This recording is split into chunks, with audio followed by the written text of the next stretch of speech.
Okay, welcome guys. Today we'll be doing a review of Commander the Great War. This is a recently released game by Matrix Games for the iPad. And let's start it up. Alright, as you guys can see here, Commander the Great War, this is a World War I strategy game. Now, this game is the full game, the same as the desktop version. This is not handicap. This was basically released at the same exact time as the desktop version and has the same exact features as the desktop version, which is pretty awesome.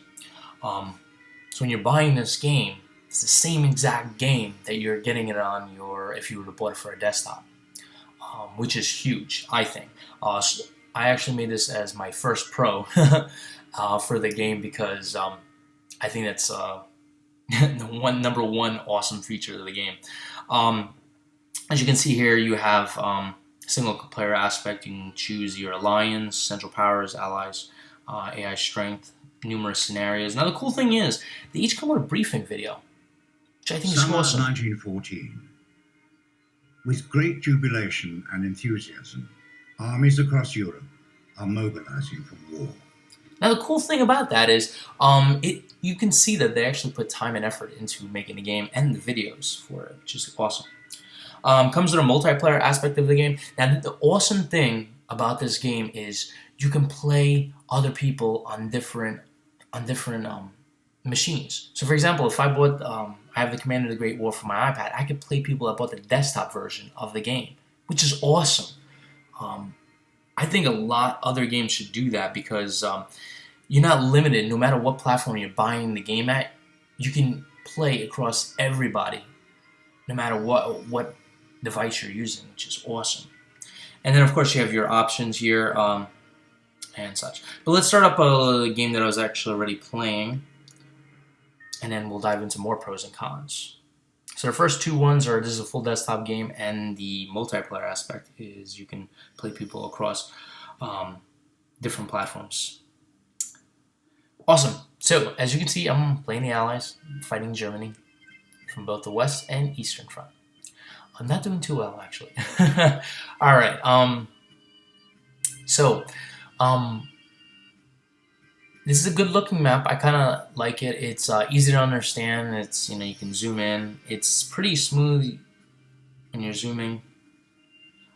It's easy to understand where the rivers are, mountains, forests, and stuff like that. So it's not complex. So it's easy to pick up. You can see where the trenches are and such, boats and stuff like that. Railroads, it's easy to say, all right, I know what the railroads are. These are the squiggly things that are going all around. Now, so the map is pretty cool. You can even zoom out here and you can actually see who you're at war with and kind of get like an overall strategic viewpoint of the war, which is really cool. I do like that. You can even see what kind of units you're fighting with, and you can see the X and infantry units and stuff like that. So that's another pro. Let's see what else. Production. Very easy to utilize here. You just select the nation you want. I got Serbia here. I can choose France, England. You can choose armored train, airship, battleship, garrison. I'm probably going to build some more infantry. And if you look on the top bottom left, that's your currency. I got 48, drops to 28 because I just put 2 infantry.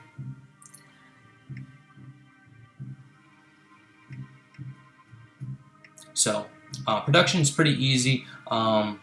As you can see, I have a whole bunch of units ready. I can deploy them whenever I see fit. So very easy for production. Also, other things that are easy is research. As you can see here, it's crazy easy. You just select the nation you want. I probably want to invest in some machine guns. I'm going to focus on that, and I can buy additional lab. That's pretty cool. So research also is easy. And you do have diplomacy. Now, going into the cons, this actually would be a con here. The diplomacy system is bare bones. Like, if I select a neutral nation, let's say US, the only thing I can do is declare a war on them, which obviously I do not want to do. I don't want to declare war on the United States here. But that's all you have. You can't, like influence them. It's not a full diplomatic system, which is... I mean, I would like to see more options, maybe like send a gift or I don't know, just other things, asked for military access to the nation, kind of stuff like that. Just declaring wars, it's not it's not a big diplomacy system. I'll leave it at that. And I told you about research and management. It's easy. So that's pretty cool. Very simple, easy system to utilize. Now, the last pro that I have is it's very easy to actually move units. So for example, if I want to move this guy here, tap, it'll kind of confirm where I want to go and move. Literally 2 clicks, get you where you want to go. If I want to take him, attack around the flank, you can tap here. It'll say, hey, you want me to attack? I didn't do too good there. I lost -3. So as you can see here, combat movement is pretty darn easy. You can quickly just tap and move. Very easy. I like that. Identifying units is easy. I can see artillery here, infantry, airship, artillery. Quick, easy, battleship, cruiser. Very easy. Alright, now, let's go to the cons. Now, the cons of the game are, so for example, I move this battleship. If I want to tap on here, it'll show me -3. I don't know what -3 means. Am I in the worst, or -3 is in -3 artillery? I have no idea what -3 means. If you go to the combat prognosis, negative. This is a weird name. Prognosis. Okay. Anyway, so it looks like I would receive no hits, hurt. He's going to receive 4 hits. So I want to do that. So I'm going to hit that. But it looks like I took the loss and he took none. So I don't kind of understand that. So I'm going to do this with my other battleship. Alright. Okay. So that's not good. He didn't lose any. That's kind of weird. Okay. I don't know if 8 means that he's going to hit me with 8 or what, but it looks like when you're looking at the prognosis that I'm going to hit 8 of him, but it looks like that's not happening. So maybe I'm reading this counter wrong.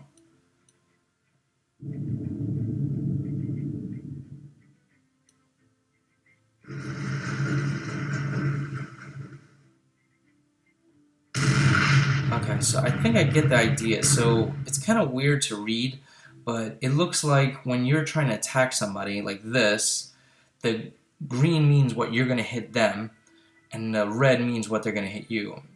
It's not as intuitive as I would like it. I'm thinking when I look at something like this that I'm going to hurt them 1. So now I kind of understand it. No, I don't want to move that guy. Okay, so alright, I'm understanding a little bit more, but it's not as, it would be really cool if, the red would mean how much I'm hitting him, but anyway. I also notice when it's the AI's turn, like right here, I can see easily -1, -1. That's easy. But when and I'll actually show you when I click enter, the AI, when it attacks, it moves so fast that you can't kind of keep up. It's kind of like, all right, what's going on? All right, this guy moved here, and you'll just kind of like, wait, slow down, Unfortunately, there's no way you can kind of slow down the actual turn, which is not good. So those are my 2 negatives. The first one is like, I don't know, you can get easily confused by 2 from the enemy, meaning that are you going to inflict 2 losses on them, or they're going to inflict 2 losses on you? So that's kind of confusing. The other thing would be, I want to keep them there. Battles happen too fast, and I'll show you that in a second. The third con would be bare bones diplomacy system. As you can see, 1 button is bare bones. And that's basically it. The last comment I have is, if you look at unit statistics, that's a lot of information. Like, that's too much. There's literally 4, 8, 12, like 16 pieces of information. That's a little bit too much. And that should, I don't know, I feel like that's overload. Because a lot of times I don't even look at that because it's like, all right, 12, 13, 6, and you're gonna like, all right, entrenchment, efficiency, high defense, base defense, ground attack, air attack, naval attack, armor piercing, strategic attack, ammunition, assault, shock, range, movement. As you can see, it's a lot. It would be, if that can get trimmed down a little bit, maybe to just like a few, maybe one line of it instead of 16, maybe like 4 of them, that would be really cool. Something I would appreciate if that was kind of slimmed down a little bit. So yeah, that's a little overload. I'm gonna show you what I'm probably gonna lose here, but I'm gonna show you. Oh man, I'm losing. All right, so I'll just end the turn anyway, just so to show you how fast the movement for battles is.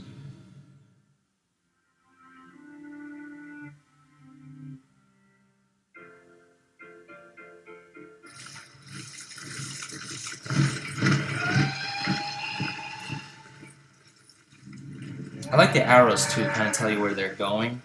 So that's kind of.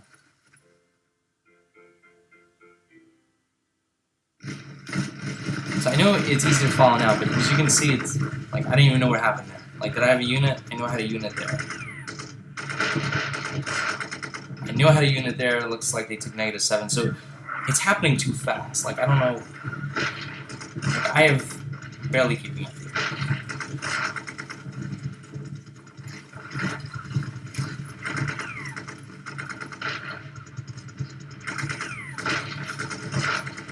Wow, the whole Russian army has just been destroyed. Oh, wow. My whole central army has been destroyed completely.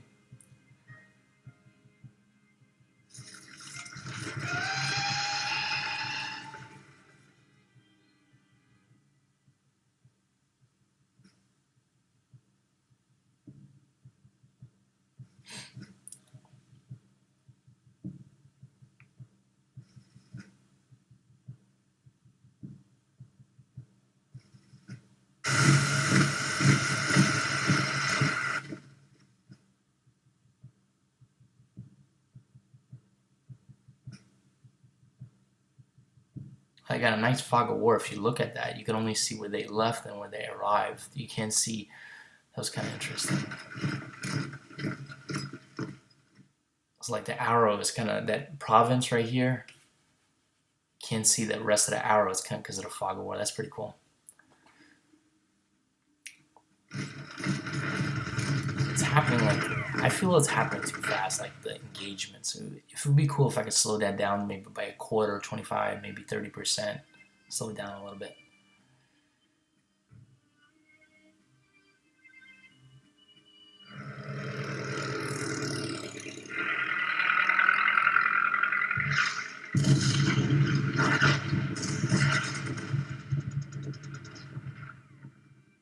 Germans are really overpowered in this game, man. I barely can hold the line against them. Every time I attack them or defend against them, they just destroy my lines. Like, look at that, -4, -0. I don't know if the Allies don't have the equipment or what. I'm betting it's just equipment or research I have to build up.